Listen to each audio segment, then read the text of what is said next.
പുതിയൊരു വീഡിയോയിലേക്ക് എല്ലാവർക്കും സ്വാഗതം.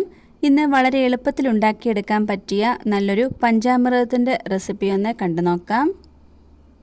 ഈ ഒരു നവരാത്രി സമയത്തൊക്കെ വീട്ടിൽ പ്രസാദമായിട്ട് നമുക്കിത് ഉണ്ടാക്കിയെടുക്കാവുന്നതാണ്. നമുക്ക് ഈ ഒരു പഞ്ചാമൃതം ഉണ്ടാക്കിയെടുക്കാനായിട്ടുള്ള സാധനങ്ങൾ ഞാനിവിടെ എടുത്തു വെച്ചിട്ടുണ്ട്.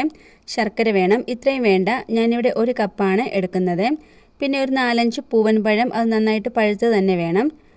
പുറമെ ഒരു കറുപ്പ് നിറം വന്നതാണെങ്കിൽ കുറച്ചുകൂടെ നല്ലതായിരിക്കും. കർപ്പൂരം കൂടെ എടുത്തിട്ടുണ്ട്, ഒരു 4-5 എണ്ണം മതിയാകും. കർപ്പൂരത്തിൻ്റെ ടേസ്റ്റ് നമ്മുടെ ഒരു പഞ്ചാമൃതത്തിൻ്റെ മുന്നിൽ നിൽക്കണം. ഇനി 1 കപ്പ് ഈന്തപ്പഴം കൂടെ എടുത്തിട്ടുണ്ട്. നമ്മൾ ഈന്തപ്പഴം എടുക്കുമ്പോൾ നല്ല സോഫ്റ്റായിട്ടുള്ളത് തന്നെ വേണം എടുക്കാനായിട്ട്. ഇനി ഇത് ഒരു ബൗളിലേക്ക് ഇട്ട് കൊടുത്ത് നന്നായി ഒന്ന് മാഷ് ചെയ്തെടുക്കണം. ഒന്നുകിൽ ഇതുപോലൊരു മാഷർ എടുക്കാം, ഇല്ലെങ്കിൽ ഫോർക്ക് വെച്ചും ചെയ്തെടുക്കാവുന്നതാണ്.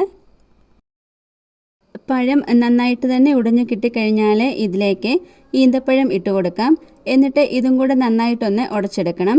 സോഫ്റ്റായിട്ടുള്ള ഈന്തപ്പഴം ആണെങ്കിൽ പെട്ടെന്ന് തന്നെ ഇത് ഉടഞ്ഞു കിട്ടും. 1 കപ്പ് അളവിൽ ശർക്കര ചീകിയത് ഇട്ട് കൊടുക്കാം. നമ്മൾ ഇതിലേക്കുള്ള ശർക്കര എടുക്കുമ്പോൾ നല്ല കളറുള്ളത് തന്നെ വേണം എടുക്കാനായിട്ട്.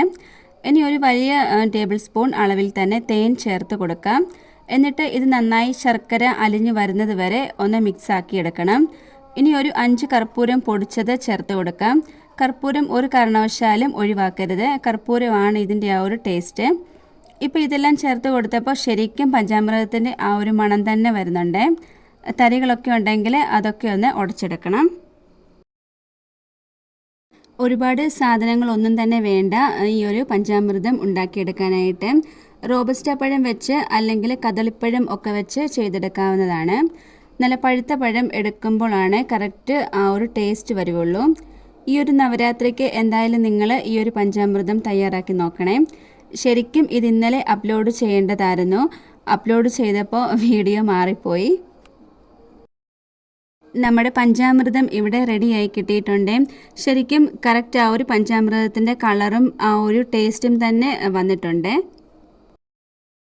ഇതുപോലെ ഉണ്ടാക്കി നോക്കിയിട്ടില്ലെങ്കിൽ തീർച്ചയായിട്ടും ട്രൈ ചെയ്ത് നോക്കാവുന്നതാണ്. ഇന്നത്തെ നമ്മുടെ ഈ ഒരു പഞ്ചാമൃതത്തിൻ്റെ റെസിപ്പി എല്ലാവർക്കും ഇഷ്ടമായി കാണുമെന്ന് വിചാരിക്കുന്നു. ഇഷ്ടമായിട്ടുണ്ടെങ്കിൽ ലൈക്കും കമൻറ്റും സബ്സ്ക്രൈബും ഒന്നും ചെയ്യാൻ മറന്നു പോകരുത്. അടുത്ത വീഡിയോയിൽ കാണാം. താങ്ക്